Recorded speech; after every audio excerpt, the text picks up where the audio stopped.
Hi ಎಲ್ಲರಿಗೂ ನಮಸ್ಕಾರ. ನೀವೇನಾದ್ರು ಒಂದು ಯೂಸ್ಡ್ ಕ್ಯಾಮ್ರಾ ಅಥವಾ ಸೆಕೆಂಡ್ ಹ್ಯಾಂಡ್ ಕ್ಯಾಮ್ರಾ ಪರ್ಚೇಸ್ ಮಾಡ್ಬೇಕು ಅನ್ಕೊಂಡಿದ್ರೆ ಸ್ಟಾಪ್ ಮಾಡಿಬಿಡ್ರಿ, ಪರ್ಚೇಸ್ ಮಾಡಕ್ಕೆ ಹೋಗ್ಬೇಡ್ರಿ. ಈ ವಿಡಿಯೋನ ಪೂರ್ತಿ ನೋಡ್ರಿ, ಆಮೇಲೆ ಬೇಕಾದ್ರೆ ಪರ್ಚೇಸ್ ಮಾಡಿರಿ. ಬಿಕಾಸ್ ಈ ವಿಡಿಯೋ ಒಳಗೆ ಒಂದು ಸೆಕೆಂಡ್ ಹ್ಯಾಂಡ್ ಕ್ಯಾಮ್ರಾ ಪರ್ಚೇಸ್ ಮಾಡ್ಬೇಕಂದ್ರೆ ಏನೇನು ಚೆಕ್ ಮಾಡ್ಬೇಕಂತ ನಾನು ಡೀಟೇಲಾಗಿ ಹೇಳಿನಿ. ಸೊ ನೀವೇನು ಮಾಡ್ತೀರಿ ಅಂದರೆ ಒಂದು ಮೂಲ್ಯಾಗ ದೇವ್ರು ಕೂತ್ಕೊಂಡು ಈ ವಿಡಿಯೋನ ಪೂರ್ತಿ ನೋಡ್ತಿರೋದಿಲ್ಲ. ಆ್ಯಂಡ್ ಇನ್ನೊಂದು, ಈ ವಿಡಿಯೋ ಮಾಡೋ ಉದ್ದೇಶ ಏನಪ್ಪ ಅಂದ್ರೆ ನಿಮ್ಮ ಹತ್ರ ಭಾಳ ಸ್ಟ್ರಾಕ್ ಐತೆ ತಡಿ ಅಂತ ಹೇಳಿ ಸುಮ್ಮನೆ ಕಣ್ಣು ಮುಚ್ಕೊಂಡು ಒಂದು ಕ್ಯಾಮ್ರಾ ತೊಗೊಂಡ್ಬಿಡ್ತೀರಿ. ಬಟ್ ನಿಮ್ಗೆ ಗೊತ್ತಿರಂಗಿಲ್ಲ ಆ ಕ್ಯಾಮ್ರಾ ಒಳಗೆ ಏನೇನು ಪ್ರಾಬ್ಲಮ್ ಫ್ಯೂಚರ್ಗಳು ಬರ್ತಾವಂತ. ಏನೋ ನೀವು ಯೂಟ್ಯೂಬರ್ ಆಗ್ಬೇಕು ಅಥವಾ ಏನೋ ವೆಡ್ಡಿಂಗ್ ಫೋಟೋಗ್ರಾಫರ್ ಆಗ್ಬೇಕು ಅಂತೇಳಿ ರೊಚ್ಚಿಗೆ ಎದ್ದು ಕ್ಯಾಮ್ರಾನ ತೊಗೊಂಬಂದ್ಬಿಡ್ತೀರಿ. ಬಟ್ ತೊಗೊಂಬಂದ್ಮೇಲೆ ಸಣ್ಣ ಪುಟ್ಟ ಪ್ರಾಬ್ಲಮ್ ಬರ್ತಾವೆ. ಫೋಟೋ ಹೊಡಿಬೇಕಾದ್ರೆ ಏನಾರು ಪ್ರಾಬ್ಲಮ್ ಬರ್ತಾವೆ, ಕೆಲವೊಂದ್ಸತಿ ದೊಡ್ಡ ಪ್ರಾಬ್ಲಮ್ ಬರ್ತಾವೆ. ಅವಾಗ ನಾನು ಮುಂಚೆ ಯಾಕೆ ಚೆಕ್ ಮಾಡಲಿಲ್ಲಪ್ಪ ಇದನ್ನ, ಅವನು ಕೊಡೋನು ಹೇಳಲಿಲ್ಲ ಅಂತ ಹೇಳಿ ರಿಗ್ರೆಟ್ ಮಾಡ್ತೀರಿ. ಹಾಗಾಗಿ ನಿಮ್ಮ ದುಡ್ಡೆಲ್ಲ ವೇಸ್ಟ್ ಆಗಬಾರ್ದು ಅಂದರೆ ಇಂಥವೆಲ್ಲ ನೋಡ್ಬೇಕು ವಿಡಿಯೋನ. ಏನೇನಾದ್ರು ನೋಡ್ತೀರಪ್ಪ ನೀವು. ಫಸ್ಟ್ ಒಂದು ಬಿಲ್. ನೀವು ಯಾವ್ದಾರ ಒಂದು ಕ್ಯಾಮ್ರಾ ಪರ್ಚೇಸ್ ಮಾಡಕ್ಕೆ ಹೋಗಿರಿ ಅಂದರೆ ಬಿಲ್ ಕೇಳೋದು ಮರ್ಯಾಕೆ ಹೋಗ್ಬೇಡ್ರಿ. ಯಾಕಂದರೆ ಬಿಲ್ ಎದಕ್ಕೆ ಇಂಪಾರ್ಟೆಂಟ್ ಅಂದರೆ, ಈಗ ಕ್ಯಾಮ್ರಾ ಕೊಡೋರು ಇರ್ತಾನಲ್ಲ ಅವ ಸುಳ್ಳು ಹೇಳ್ಬೋದು ನಿಮ್ಗೆ. ಈಗ ಅಂಡರ್ ವಾರಂಟಿ ಐತಿ, ಬರೀ 6 ತಿಂಗಳು ಯೂಸ್ ಮಾಡೀನಿ, 1 ವರ್ಷ ಯೂಸ್ ಮಾಡೀನಿ ಅಂತ ನೀವು ಹೆಂಗೆ ನಂಬ್ತೀರಿ?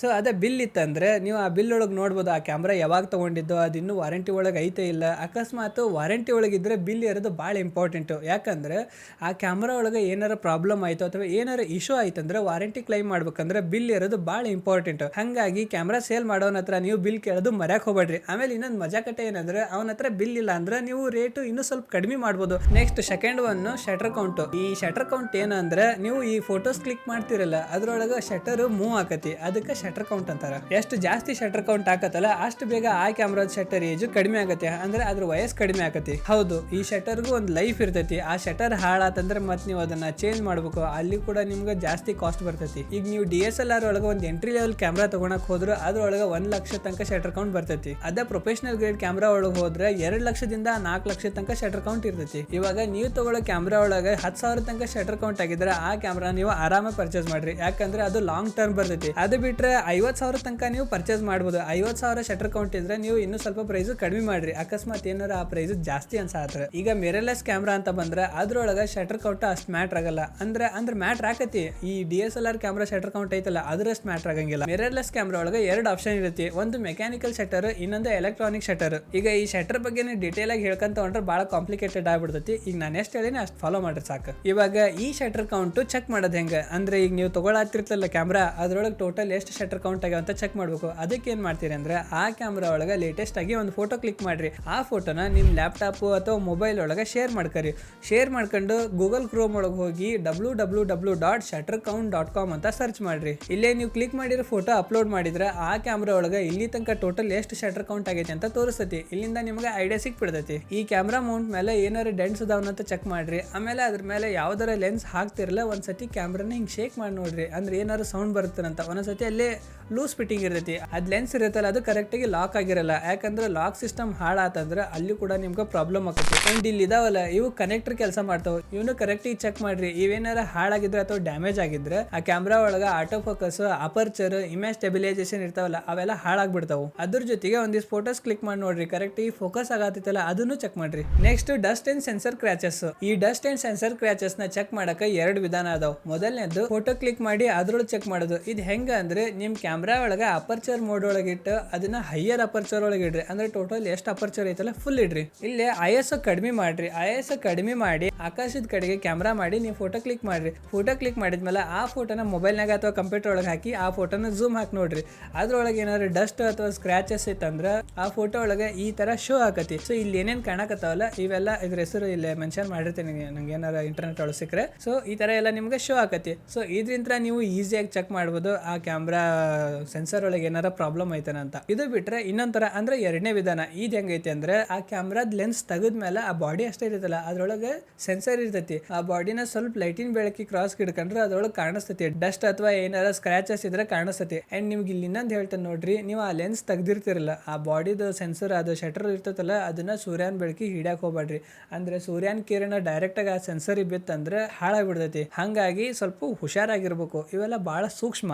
Next L C D screen ಒಳಗೆ ಏನಾರ ಸ್ಕ್ರ್ಯಾಚಸ್, ಡೆಡ್ ಪಿಕ್ಸಲ್ಸ್, ಆಮೇಲೆ ಮತ್ತೇನು ಬರ್ತದಪ್ಪ ಇದ್ರಾಗ ಡಿಸ್ಪ್ಲೇ ಕ್ಲಾರಿಟಿ, ಇದೆಲ್ಲ ಕರೆಕ್ಟಾಗಿ ಚೆಕ್ ಮಾಡ್ರಿ. ಯಾಕಂದ್ರೆ ಈಗ ಫೋಟೋಸ್ ಕ್ಲಿಕ್ ಮಾಡ್ಬೇಕಂದ್ರೆ ಅಥವಾ ಫೋಟೋಸ್ ಕ್ಲಿಕ್ ಮಾಡಕ್ಕೆ ನಾವು ಕ್ಯಾಮ್ರಾದೊಳಗೆ ಒಂದು ಸೆಟ್ಟಿಂಗ್ ಮಾಡ್ತೇವೆ. ಅದೆಲ್ಲ ಸೆಟ್ಟಿಂಗ್ ಮಾಡ್ಬೇಕಂದ್ರೆ ಡಿಸ್ಪ್ಲೇ ಕರೆಕ್ಟಾಗಿ ಇರಬೇಕು. ಸೊ ಹಾಗಾಗಿ ಕ್ಯಾಮ್ರಾ ಡಿಸ್ಪ್ಲೇ ಕರೆಕ್ಟಾಗಿ ಇರೋದು ಇಂಪಾರ್ಟೆಂಟ್. ಅದ್ರ ಜೊತೆಗೆ ಅದ್ರೊಳಗೆ ಏನಾದ್ರು ಟಚ್ ಸ್ಕ್ರೀನ್ ಇತ್ತಂದ್ರೆ ಎಲ್ಲ ಕಡೆಗೂ ಕರೆಕ್ಟಾಗಿ ಟಚ್ ಮಾಡಿ ನೋಡ್ರಿ. ಸ್ಕ್ರೀನು ಎಲ್ಲೆಲ್ಲರೂ ಕರೆಕ್ಟಾಗಿ ವರ್ಕ್ ಆಗೋದತ್ತಿಲ್ಲ ಎಲ್ಲ ಚೆಕ್ ಮಾಡ್ರಿ. ನಿಮ್ಗೆ ಇಲ್ಲೇ ಒಂದು ವಿಷಯ ಹೇಳ್ಬೇಕು, ನೀವೇನಾರು ಸೋಲೋ ಕ್ರಿಯೇಟರ್ ಅಂದ್ರೆ ಸೋಲೋ ವಿಡಿಯೋಗ್ರಫಿ ಎಲ್ಲ ಮಾಡ್ತೀರಿ ಅಂದ್ರೆ ಈ ಫ್ಲಿಪ್ ಸ್ಕ್ರೀನ್ ಬರ್ತಾವೆ ಅಂದ್ರೆ ಅಲ್ಲೇ ಟಿಲ್ಟ್ ಆಗತ್ತಲ್ಲ, ಆ ಥರದ ಕ್ಯಾಮ್ರಾ ತೊಗೊಳಕ್ಕೆ ಹೋಗ್ಬೇಡ್ರಿ. ಫ್ಯೂಚರಲ್ಲಿ ಭಾಳ ಕಷ್ಟ ಆಗತ್ತೆ. ಯಾಕಂದ್ರೆ ಈಗ ನಾವು ಒಬ್ಬರ ಕೂತ್ಕೊಂಡು ವಿಡಿಯೋ ಮಾಡತ್ತಿರ್ತೀವಿ, ಆ ಕ್ಯಾಮ್ರಾ ಫೋಕಸ್ ಐತೆ ಇಲ್ಲ ಅದು ಗೊತ್ತಾಗಲ್ಲ. ಆಮೇಲೆ ರೆಕಾರ್ಡಿಂಗ್ ಏನಾರು ಮಧ್ಯೆ ಸ್ಟಾಪ್ ಆದ್ರೆ ಅದು ಗೊತ್ತಾಗಂಗಿಲ್ಲ. ಈ ಪ್ರಾಬ್ಲಮ್ ನಾನು ಆಲ್ರೆಡಿ ಫೇಸ್ ಮಾಡಿಬಿಟ್ಟೇನಿ. ಸೊ ಹಾಗಾಗಿ ಇದನ್ನು ಹೇಳ್ಬೇಕು ಅನಿಸ್ತು. ಅದೇ ನಿಮ್ಮ ಹತ್ರ ಟಿಲ್ಟ್ ಸ್ಕ್ರೀನ್ ಅಂದ್ರೆ ಫುಲ್ ರೊಟೇಟ್ ಆಕತ್ತಲ್ಲ, ಫುಲ್ 360ನ 160ನ ಎಷ್ಟು ಅಂತಾರೆ ನೋಡ್ರಿ, ಅದು ಹಿಂಗೆ ಎಲ್ಲ ರೊಟೇಟ್ ಆಕತ್ತಲ್ಲ, ಆ ಸ್ಕ್ರೀನ್ ಇರೋದು ಕ್ಯಾಮ್ರಾ ಆಗ್ಬಿಟ್ರೆ ನೀವು ಇಲ್ಲಿ ಸ್ಕ್ರೀನ್ನಾಗ ನೋಡ್ಬೋದು ರೆಕಾರ್ಡ್ ಆಗತ್ತೆ ಇಲ್ಲ, ಫೋಕಸ್ ಒಳಗೆ ಐತೆ ಇಲ್ಲ ಅಂತ. ಇವಾಗ ನಾನು ಹಂಗೆ ನೋಡಾತಿದ್ದೆ. ಆ್ಯಕ್ಚುಲಿ ಇಲ್ಲಿ ಯಾರು ಇಲ್ಲ ವಿಡಿಯೋ ರೆಕಾರ್ಡ್ ಮಾಡೋರು. ಸೊ ನಾನು ಎಲ್ಲ ಕರೆಕ್ಟಾಗಿ ಸೆಟ್ ಮಾಡ್ಕೊಂಡೆ. ಇಲ್ಲಿ ಸ್ಕ್ರೀನ್ನಾಗ ಕಾಣಿಸ್ತೈತಿ ನಾನು ಕರೆಕ್ಟಾಗಿ ಕಾಣಕತ್ತೇನೆ ಇಲ್ಲ, ಸ್ಕ್ರೀನ್ ಒಳಗೆ ರೆಕಾರ್ಡಿಂಗ್ ಕರೆಕ್ಟಾಗಿ ಆಗತ್ತೆ ಇಲ್ಲ, ಫೋಕಸ್ ಐತಿ ಇಲ್ಲ. ಸೊ ಇದೆಲ್ಲ ನಾವು ಚೆಕ್ ಮಾಡ್ಬೋದು. ಹಾಗಾಗಿ ಅದನ್ನೊಂದು ತಲೆಗೆ ಇಟ್ಕೊರಿ. Next hot shoe. ಈ ಹಾಟ್ ಶೋ ಐತಲ್ಲ ಅದು ಇಲ್ಲಿ ಕ್ಯಾಮ್ರಾ ಮ್ಯಾಲೆ ಇರ್ತೈತಿ. ಇಲ್ಲಿ ನಾವು ಫ್ಲ್ಯಾಶ್ ಲೈಟು, ಮೈಕು, ಆಮೇಲೆ ರಿಸೀವರು, ಆಮೇಲೆ ಟ್ರಿಗರು ಇದೆಲ್ಲ ಯೂಸ್ ಮಾಡ್ತೀವಿ. ಸೊ ಹಾಗಾಗಿ ಇದು ವರ್ಕಿಂಗ್ ಕಂಡೀಷನ್ ಒಳಗೆ ಇರೋದು ಭಾಳ ಇಂಪಾರ್ಟೆಂಟು. ಯಾಕಂದರೆ ಎಲ್ಲರ ಶೂಟ್ಗೆಲ್ಲ ಹೋಗಿರ್ತೀರಿ, ಫ್ಲ್ಯಾಶರ್ ಹಾಕಿ ಫೋಟೋ ಹೊಡ್ಗುಟ್ಲೆ ಫ್ಲ್ಯಾಶ್ ಹತ್ತಲಿಲ್ಲ ಅಂದ್ರೆ ಏನು ಮಾಡ್ತೀರಿ. ಸೊ ಹಾಗಾಗಿ ಇದು ಕರೆಕ್ಟಾಗಿ ವರ್ಕ್ ಆಗತ್ತೈತೆಲ್ಲ ಚೆಕ್ ಮಾಡ್ರಿ. ಹಂಗೆ ಅಕಸ್ಮಾತ್ ಅದ್ರೊಳಗೆ ಏನಾರ ಫ್ಲ್ಯಾಶರ್ ಇನ್ಬಿಲ್ಟ್ ಆಗಿ ಬರತೈತೆ ಅಂದ್ರೆ ಆ ಫ್ಲ್ಯಾಶರ್ನ ಚೆಕ್ ಮಾಡಿ ನೋಡ್ರಿ. ಫ್ಲ್ಯಾಶ್ ಲೈಟ್ನ ಆಟೋ ಮೋಡ್ ಒಳಗೆ ಸೆಟ್ ಮಾಡಿ ಫೋಟೋಸ್ ಕ್ಲಿಕ್ ಮಾಡಿ ನೋಡ್ರಿ. ಫೋಟೋ ಕ್ಲಿಕ್ ಮಾಡಿದಾಗ ಫ್ಲ್ಯಾಶರ್ ವರ್ಕ್ ಆಗತೈತಿಲ್ಲ ಅದನ್ನು ನೋಡ್ರಿ. ಆಮೇಲೆ ಆ ಫ್ಲ್ಯಾಶರ್ ಹಿಂಗೆ ಕ್ಲೋಸ್ ಆಗತ್ತಲ್ಲ ಅದು ಕರೆಕ್ಟಾಗಿ ಕ್ಲೋಸ್ ಆಗತೈತಿಲ್ಲ ಚೆಕ್ ಮಾಡ್ರಿ. ಅದು ನೋಡಿದ್ದೆ ನಾನು ಯಾರ್ದೋ ಒಂದು ಕ್ಯಾಮ್ರಾದಾಗ ಹಿಂಗೆ ಅದು ಅವ್ರ ಹಬ್ಬತ್ತರ, ಬಟ್ ಕ್ಲೋಸ್ ಆಗಂಗಿಲ್ಲ, ಅದು ಅಲ್ಲೇ ಡ್ಯಾಮೇಜ್ ಆಗಿಬಿಟ್ಟಿತ್ತಲ್ಲ, ಅದು ಹಾಗೆ ಯಾವಾಗಲೂ ನಿಂತಿದ್ದೇ ಇರ್ತೈತಿ. ಅದನ್ನ ನೋಡ್ರಿ. ನೆಕ್ಸ್ಟ್ ಅನ್ಕಂತ ಎಷ್ಟು ಆದ್ವೇನ. ಈಗ ಬ್ಯಾಟ್ರಿ ಆ್ಯಂಡ್ ಚಾರ್ಜರ್ ಇರ್ತೈತಲ್ಲ ಅದು ಒರಿಜಿನಲ್ ಕಂಪ್ನಿದು ಹೌದಲ್ಲ ಚೆಕ್ ಮಾಡ್ರಿ. ಯಾಕಂದ್ರೆ ಆ ಒರಿಜಿನಲ್ ಕಂಪ್ನಿದು ಭಾಳ ಕಾಸ್ಟ್ಲಿ ಇರ್ತೈತಿ. ಅವ್ರು ಏನಾರು ನಿಮಗೆ ಡೂಪ್ಲಿಕೇಟ್ ಕೊಡಕತ್ರ ಮತ್ತು ನಿಮಗೆ ಲಾಸ್ ಆಗ್ಬಿಡ್ತೈತಿ. ಸೊ ಡೂಪ್ಲಿಕೇಟ್ ಕೊಡಕತ್ರ ಪ್ರೈಸ್ ಕಡಿಮೆ ಮಾಡ್ರಿ ಕ್ಯಾಮ್ರಾದ್ದು. ಅವರು ಡೂಪ್ಲಿಕೇಟ್ ಕೊಟ್ಟು ಪ್ರೈಸ್ ಜಾಸ್ತಿ ಹೇಳತ್ತಾರ ಅಂದ್ರೆ ಮತ್ತು ವರ್ತ್ ಇಲ್ಲಲ್ಲ ಅದು. ಯಾಕಂದ್ರೆ ಡೂಪ್ಲಿಕೇಟ್ ಎಲ್ಲ 1000-1500 ರೂಪಾಯಿಗೆಲ್ಲ ಬಂದ್ಬಿಡ್ತಾವೆ, ಬ್ಯಾಟ್ರಿ ಆಗಿರ್ಬೋದು, ಚಾರ್ಜರ್ ಆಗಿರ್ಬೋದು. ಆದರೆ ಈ ಒರಿಜಿನಲ್ ಪ್ರಾಡಕ್ಟ್ ಇರ್ತಾವಲ್ಲ ಅಷ್ಟು ಕಡಿಮೆ ಬರಂಗಿಲ್ಲ. ಅಕಸ್ಮಾತ್ ಒರಿಜಿನಲ್ ಇಲ್ಲ ಅಂದ್ರೆ ಪ್ರೈಸ್ ಒಳಗೆ ನೆಗೋಷಿಯಬಲ್ ಮಾಡ್ರಿ. ಅಂಡ್ ಆ ಕ್ಯಾಮ್ರಾ ಒಳಗಿರೋ ಎಲ್ಲ ಪೋರ್ಟ್ಸ್ ಅಂಡ್ ಪಿನ್ಸ್ ನ ಚೆಕ್ ಮಾಡ್ರಿ. ಚಾರ್ಜಿಂಗ್ ಪೋರ್ಟ್ ಆಗಿರ್ಬೋದು, ಆಮೇಲೆ HDMI ಐತಂದ್ರೆ ಅದನ್ನ ಚೆಕ್ ಮಾಡ್ರಿ. ಒಟ್ ಟೋಟಲ್ ಅದ್ರೊಳಗೆ ಏನೇನ್ ಪೋರ್ಟ್ಸ್ ಅದಾವಲ್ಲ ಎಲ್ಲ ಚೆಕ್ ಮಾಡ್ರಿ. Next last but not least button ಅದಾವಲ್ಲ ಅವನು ಒಂದೊಂದಾಗಿ ಕ್ಲಿಕ್ ಮಾಡಿ ನೋಡ್ರಿ ಎಲ್ಲಾ ಬಟನ್ ಕರೆಕ್ಟಾಗಿ ವರ್ಕ್ ಆಗತ್ತವಿಲ್ಲ ಅಂತ. ಇಲ್ಲೇ ಒಂದೊಂದ್ಸತಿ ಯಾವ್ದಾರ ಒಂದು ಬಟನ್ ವರ್ಕ್ ಆಗ್ಲಿಲ್ಲ ಅಂದ್ರೆ ಏನ್ ಬಿಡಿ ಇದೊಂದು ಬಟನ್ ವರ್ಕ್ ಆಗಲಿಲ್ಲ ಅಂದ್ರೆ ಅಂತ ಹೇಳಿ ಸುಮ್ಮನೆ ಆಗಕ್ಕೆ ಹೋಗ್ಬೇಡ್ರಿ. ಯಾಕಂದ್ರೆ ಆ ಯಾವ ಬಟನ್ ಯಾವ ಜಾಗದಾಗ ಕೆಲ್ಸಕ್ಕೆ ಬರ್ತಂತ ಹೇಳಕ್ ಬರಂಗಿಲ್ಲ. ಅದು ಹಾಳಾಗಿರೋ ಬಟನ್ ಇರ್ತೈತಲ್ಲ ಅದು ಪವರ್ ಬಟನ್ ಆಗಿರ್ಬೋದು, ಅಥವಾ ಫೋಟೋ ಕ್ಲಿಕ್ ಮಾಡೋ ಬಟನ್ ಆಗಿರ್ಬೋದು, ಅಥವಾ ಮೆನು ಬಟನ್ ಆಗಿರ್ಬೋದು, ಎಲ್ಲ ಬಟನ್ನು ಬೇಕಾಗ್ತಾವೆ. ಹಾಗಾಗಿ ಬಟನ್ ಕೂಡ ಚೆಕ್ ಮಾಡ್ರಿ. ಸೊ ಇದಿಷ್ಟು ನೋಡಿ ನೀವು ಆ ಕ್ಯಾಮ್ರಾನ ಪರ್ಚೇಸ್ ಮಾಡ್ಬೋದು. ಇವು ಬಿಟ್ಟು ಇನ್ನೂ ಏನಾದ್ರು ಚೆಕ್ ಮಾಡೋವಿದ್ರೆ ಚೆಕ್ ಮಾಡ್ರಿ. ಇವಾಗ ಈ ವಿಡಿಯೋ ನೋಡಿದ್ಮೇಲೆ ನಿಮ್ಗೆ ಅನಿಸ್ತತಿ ಒಂದು ಕ್ಯಾಮ್ರಾ ತೊಗೊಳಕತ್ರ ಇಷ್ಟೆಲ್ಲ ಚೆಕ್ ಮಾಡ್ಬೇಕಂತ.